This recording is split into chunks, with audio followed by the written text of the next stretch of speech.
Educational creativity চ্যানেলে সকলকে স্বাগত। আপনারা জানেন আজ 32 কে মামলার শুনানি 14তম দিনের শুনানি শেষ হলো। এই শুনানিতে নতুন ঘুরপথ তৈরি হলো, নতুন টান এই মামলার ক্ষেত্রে। কারণ আজ রিট পিটিশনারদের পক্ষে থেকে বলেছেন, এটাও আপনারা জানেন, যারা বঞ্চিত, যে মামলার ফলশ্রুতিতে চাকরি বাতিল হয়েছিল সেই মামলার পক্ষ থেকে বলেছেন। সেখানে একাধিক ইস্যু তৈরি হয়েছে, স্ক্যামের ইস্যু তৈরি হয়েছে। শুধু তাই নয়, বিচারপতি কিছু কিছু দিক আগে যে শুনানিগুলো হয়েছিল তার উপরে ভিত্তি করে কাউন্টার অ্যাটাক করেছেন। সেগুলো কিন্তু শিক্ষক শিক্ষিকাদের পক্ষে গেলেও আজ বিপক্ষে অনেক কথাই উঠে এসেছে। সবগুলোই প্রথম থেকে শেষ পর্যন্ত বলবো। আর আমার চ্যানেলে নতুন হলে অবশ্যই চ্যানেলটি সাবস্ক্রাইব করে বেল আইকনটি প্রেস করে পাশে থাকবেন। চলুন প্রথমে আমরা শুরু করি। আজ আপনারা জানেন যে বঙ্গীয় প্রাথমিক শিক্ষক সমিতির পক্ষ থেকে বা শিক্ষক শিক্ষিকা 71 জন শিক্ষক শিক্ষিকার পক্ষ থেকে ম্যাট 1173 সেই সাবমিশন, লিখিত সাবমিশন দেওয়া হয়। উনি বলেন যে আমরা মৌখিক কিছু বলবো না, আমরা লিখিত সাবমিশন বলছি। এরাও এফেক্টেড হয়েছে, কিছু ক্যান অ্যাকসেপ্টেড বিষয় উঠে আসে। তারপরে চলে এসেছে আজকে তরুণ জ্যোতি তিওয়ারি, তিনি ক্যান 9 নিয়ে কিন্তু আর্গুমেন্ট শুরু করেন। আর্গুমেন্টের মূলত বিষয় ছিল সিলেকশন প্রসেস, প্যানেল এবং রিজার্ভেশন পলিসি ভায়োলেশন এবং অ্যাপটিটিউড টেস্ট, এই সমস্ত বিষয়গুলো নিয়ে কিন্তু প্রথম থেকে শেষ পর্যন্ত আর্গুমেন্ট হয়েছে। প্রথম শুরুতে আর্গুমেন্টে কিন্তু দুই ধরনের ভ্যাকান্সি, ইয়ারমার্ক ভ্যাকান্সি আর নন ইয়ারমার্ক ভ্যাকান্সি দিয়ে শুরু হয়েছে। ইয়ারমার্ক ভ্যাকান্সি বলতে পিএইচ কোটা এক্সেপ্টেড ক্যাটাগরি ও প্যারা টিচার এক্স সার্ভিসম্যান ক্যান্ডিডেটের যে সিটগুলো রয়েছে, আর non earmark vacancy general SC ST ওবিসিদের জন্য। তিনি প্রথমে শুরু করেছেন করাপশন ইজ প্রায়োরিটি, করাপশনকে প্রায়োরিটি দেওয়া হচ্ছে, result declare but not panel publish, no division no category, এই সমস্ত কিছু তথ্য কিন্তু তুলে আসেন। জজ বলেন নো প্যানেল মিনিং, একটা প্যানেল না মেরিট লিস্ট প্রকাশ হওয়ার কথা বলা হয়েছে। What is your allegation? Advocate বলেন দেয়ার ইজ নো প্যানেল, এখানে just scam and reservation policy সবকিছু কিন্তু ভায়োলেশন হয়। অ্যাডভোকেট তুলে ধরেন কিভাবে দুর্নীতি করে সেটা বলেন, কিন্তু জাস্ট একটা কথা মাথায় রেখে দিয়েছেন যে রেস জুডিকেটা, যেখানে রিজার্ভেশন পলিসির কথা উঠলেই তিনি বলেন যে রিজার্ভেশন পলিসি নিয়ে আগে যে মামলায় তারা তো আবার আপিল করেছেন, সেখানে অ্যাডভোকেটের পক্ষ থেকে বললেন যে বিষয়টা অন্য, এখানে প্যানেল দিয়ে তারা প্রকাশ করেনি, সেই জন্য তাদের বিষয়টি তখন অন্য ছিল, এখন বিষয়টি অন্যরকম হয়ে দাঁড়িয়েছে। What is the panel read by theory, থিওরির দ্বারা প্যানেল কি সেই সমস্ত বিষয় কিন্তু আলোচনা করা হয়। No breakup marks, no panel publish করা হয়নি 2022-এ এসে 28-এ মানে 28/11/2022-এ কিন্তু ব্রেকআপ মার্কস প্রকাশিত হয়, এটা কিন্তু তুলে ধরেন। ট্রেনরা এই প্যানেলের সম্পূর্ণ বাইরে, সেটা পরিষ্কারভাবে থিওরি আজ তুলে ধরেন, এটাও কিন্তু আমরা দেখেছি। সিলেকশন প্রসেস নিয়ে প্রথমে কিন্তু আলোচনা হয়, এছাড়াও অনেকগুলি পয়েন্ট নিয়ে আলোচনা হয়। 24শে সেপ্টেম্বর 2016 একটি রিক্রুটমেন্ট রুলস, 2016 রিক্রুটমেন্ট রুলস কিন্তু অ্যামেন্ডমেন্ট হয়, রুল 7, সেটা নিয়ে কথা হয়। জজ বলেন board publish the panel district wise, এটা জজ নিজেই বলেন, কারণ এটি district wise recruitment process. Advocate বোর্ডের পাবলিশের কথা বলা হয়েছে, এখানে ডিস্ট্রিক্ট ওয়াইজ পাবলিশের কথা বলা হয়নি। অ্যাডভোকেট তরুণ জ্যোতি তিওয়ারি কিন্তু এটি তুলে ধরেন, এটা বোর্ডের পাবলিশ করা উচিত ছিল, এটি বলেন। এস বাসুরায় এবং থার্ড পার্টি কোনো কোম্পানিকে দায়িত্ব দেওয়া হচ্ছে। এত একটি কনফিডেন্সিয়াল বিষয়, এত একটি কনফিডেন্সিয়াল জিনিস, যেখানে সিলেকশন কমিটি গঠন করে সিলেকশন কমিটির দায়িত্ব ছিল সবকিছুই তৈরি করা, থার্ড পার্টিকে দেওয়া হচ্ছে ওএমআর কাউন্টিং করার জন্য, কিন্তু এখানে সিলেকশন প্রসেস প্যানেলও তাদের হাতে তুলে দেওয়া হচ্ছে শর্টিং করার জন্য, এটা কিন্তু নিয়ম বিরুদ্ধ হয়েছে। তারা বলেছে রুল 7, 8, রুল 7 অ্যামেন্ডমেন্ট যেটা হয়েছে সবকিছুই ভায়োলেট করা হয়েছে, নট ফলোড, এটা কিন্তু উল্লেখ করেছেন তরুণ জ্যোতি তিওয়ারি। এবং এস বাসুরাই কোম্পানির দায়িত্ব নিয়েছিল 2014, এমনকি 2012-তেও দায়িত্ব নিয়েছিল, কিন্তু 2012-র মামলা কিন্তু খারিজ হয়েছে। এই কোম্পানির হাতে দায়িত্ব দেওয়ার পরেও সেই একই সিঙ্গেল জজের নিকটই কিন্তু খারিজ হয়েছে, এটা আপনারা জানেন। এই থার্ড পার্টির হাতে তুলে দেওয়াই ভুল, এই পদ্ধতি কিন্তু তুলে আসে।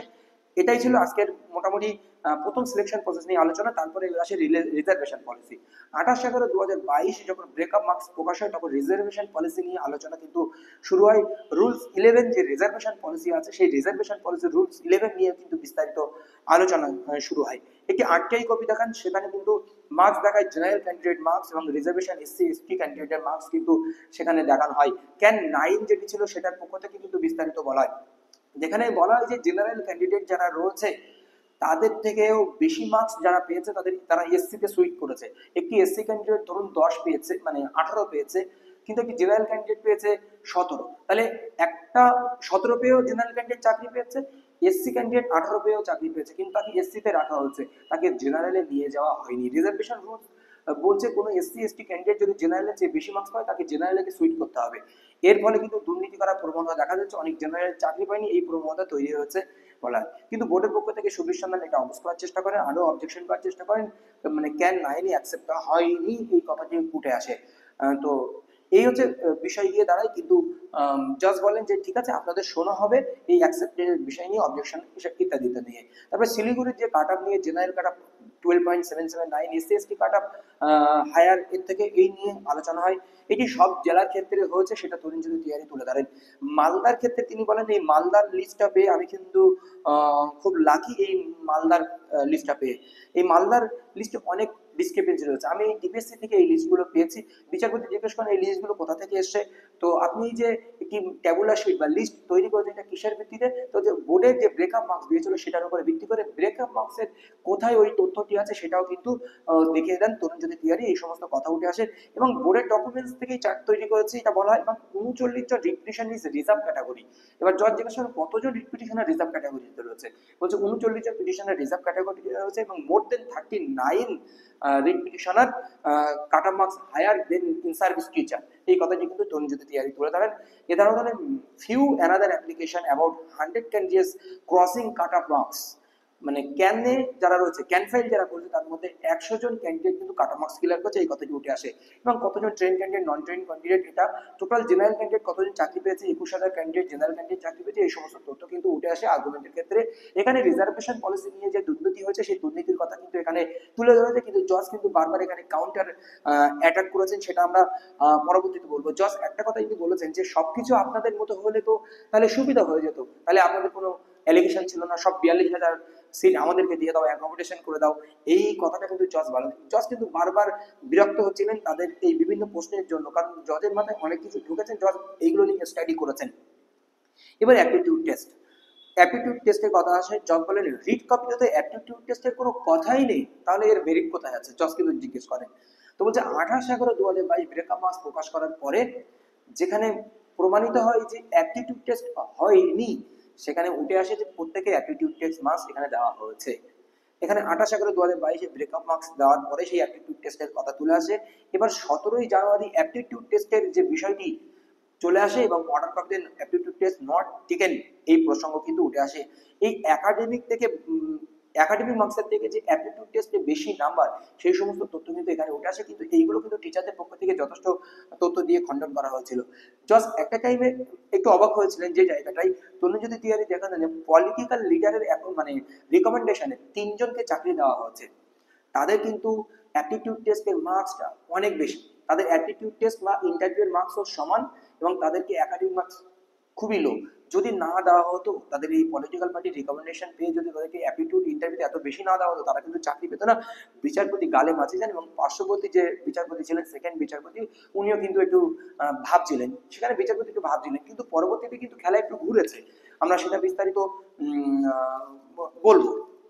এবারে যে বিষয়টি reservation policy violation of Indian constitution অনুযায়ী এটা কিন্তু আসে, কিছু অসঙ্গতি অ্যাপটিটিউড প্লাস ইন্টারভিউ টেস্টে দুটি দেখা যায়। এখানে যেটি বিষয় 4.66 মার্কস ইন্টারভিউ তো দেওয়া হচ্ছে, অ্যাপটিটিউড টেস্টেও দেওয়া আছে, এটা তরুণজ্যোতি তিয়ারি তুলে ধরেন। এগুলো কিন্তু আমার কথা নয়, যেটি কোর্ট চত্বরে আলোচনা হচ্ছে সেটাই আপনাদের সঙ্গে তুলে ধরছি। এখানে 4.66 এখানে বলছে অ্যাপটিটিউড টেস্টের মার্কস, অ্যাপটিটিউড টেস্ট নেওয়া হয়নি, এখানে হুইমজিক্যালি ইচ্ছা অনুযায়ী, পর্ষদের ইচ্ছা অনুযায়ী তার অ্যাপটিটিউড টেস্টের মার্কস এবং ইন্টারভিউ এর মার্কস সেম বসিয়েছে। এটা কি হতে পারে? কখনোই।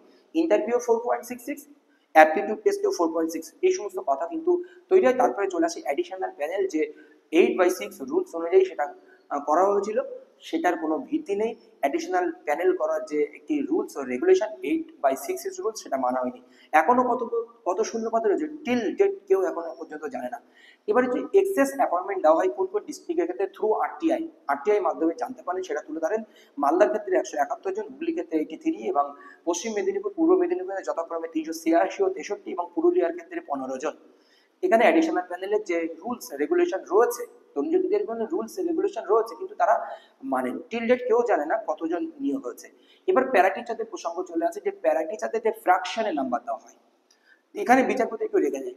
ফ্র্যাকশনের নাম্বার যে প্যারা টিচারদের দেওয়া হয় একটু 3.44, 5.44, মানে 4.44, 3.44, এখানে তরুণজ্যোতি তিয়ারি বলেছেন যে ওদের 1 বছরের এক্সপিরিয়েন্স থাকবে, তাকে 1-2 বছরের 2-3 বছরের 3-4 বছরের 4-5 বছরের 5, এইভাবে থাকলে তাদের এক্সপিরিয়েন্স মার্কস দেওয়া উচিত। সেখানে ফ্র্যাকশনের মার্কস এখানে কিন্তু চলে আসে। জজ বলেন তাহলে করাপশন এখানে কি করে হচ্ছে? অ্যাডভোকেট এরা প্যারা টিচার নয়, যাদের নিয়োগ দেওয়া হচ্ছে এরা প্যারা টিচার নয়, এদের ফ্র্যাকশনের মার্কস ইচ্ছা মতো বসানো হচ্ছে, এদেরকে টাকা দিয়ে এরা চাকরি পেয়েছে বলে এদেরকে সুইট করা হচ্ছে, আদৌ এদের প্যারা টিচার নাই, তাদের পাশে প্যারা টিচারও লেখা আছে, তাদের ফ্র্যাকশনে মার্কস দেওয়া আছে, এটা কিন্তু ওঠে আসে। এবং জজ এখানেই একটু রাগান্বিত হয়। তাহলে আপনারা বলতে যে আমাকে অ্যাকোমোডেশন করলে আমাদের কোনো সমস্যা নেই, জজ একটু রাগান্বিত হয়ে বলেন এই সমস্ত তথ্য কিন্তু চলে আসে। এরপরে চলে আসে যে বোর্ড সিঙ্গেল বেঞ্চে কিছু ভুল তথ্য প্রদর্শন করেন, এই তথ্য কিন্তু এখানে উঠে আসে। সিঙ্গেল বেঞ্চে যে fake data provide, board single বেঞ্চে তথ্য দেন যে 13.796 সবচেয়ে লোয়েস্ট কাট অফ, এর বাইরে কেউ কিন্তু কোনো চাকরি পায়নি, এর নিচে কেউ চাকরি পায়নি, এটা ভুল তথ্য সিঙ্গেল বেঞ্চে বোর্ড জমা দিয়েছে। এটা কিন্তু তরুণজ্যোতি তিওয়ারি তুলে ধরেছেন। জজ বলেন হুইচ ডিস্ট্রিক্ট, অ্যাডভোকেট বলেন জাস্ট কোচবিহার। তো জাস্ট তারপরে তুলে দেন why you say all over West Bengal, আপনি কেন বারবার ওয়েস্ট বেঙ্গলকে বলছেন, সমস্ত ওয়েস্ট বেঙ্গলকে, যাতে একটা ডিস্ট্রিক্টের কথা, জাস্ট বিরক্ত। তখন অ্যাডভোকেট বলেন তরুণজ্যোতি তিওয়ারি যা এটা সব ডিস্ট্রিক্টের ক্ষেত্রে হয়। তখন বলেন যে কিভাবে ডিসক্রিপশন দেওয়া হচ্ছে, তখন এই সমস্ত বিষয় নিয়ে একটু টুকটাক আলোচনা হয়। ঠিক আছে, সবকিছু আপনার সবকিছু অ্যাকসেপ্ট হয়, বিচারপতি কাগজগুলো নিয়ে রেখে দেয়। কারণ একটি জিনিস আজকে যে বিষয়টা দেখলাম, লাস্টে জজ যে কাগজপত্রগুলো নিয়ে নিলেন, যে ট্যাবুলার শিট তৈরি করা হয়েছে পিটিশনারদের, রিট পিটিশনারদের পক্ষ থেকে, সেই ট্যাবুলার শিটের সঙ্গে যে ব্রেকআপ মার্কস, এটার সঙ্গে মিলে দেখবেন যথাযথভাবে সব স্টেটের সঙ্গে মিলছে কিনা, সব জেলার সঙ্গে বা সব স্টেটের ক্ষেত্রে এইগুলো হয়েছে কিনা জজ আজ কিন্তু ভালোভাবেই দেখবেন। এর আগে যে শিক্ষক শিক্ষিকাদের পক্ষ থেকে আর্গুমেন্ট করা হয়েছিল সেখানে কিন্তু এগুলো দেখা হয়নি। জাস্ট আজ ভালো করে দেখবেন যে প্রত্যেকের ডিস্ট্রিক্টের সঙ্গে এই 13.796 এর নিচে কেউ চাকরি পেয়েছে কিনা, এই সমস্ত তথ্য জজ যে আগে বিভিন্ন রকম তথ্য শুনেছেন তার উপরে ভিত্তি করে কিন্তু কাউন্টার অ্যাটাক যথেষ্ট করেছেন। কিছু কিছু তথ্য শুনে জজ রাগান্বিত হয়েছিলেন। সব মিলিয়ে সবার পক্ষে, যারা বঞ্চিত রিট পিটিশনার এবং শিক্ষক শিক্ষিকা, সবার পক্ষে আজ ভালো খারাপ শুনানি হচ্ছে। কারোর পক্ষপাতিত্ব এই শুনানি হচ্ছে বা তাদেরকে একেবারে জলের তলানিতে চলে গেল যে বঞ্চিতরা সুযোগ পাবে, এমনটা নয়। শিক্ষক শিক্ষিকাদের যে চাকরি চলে যাবে এমনটাও কোনো আলোচনা কিন্তু আজ হয়নি।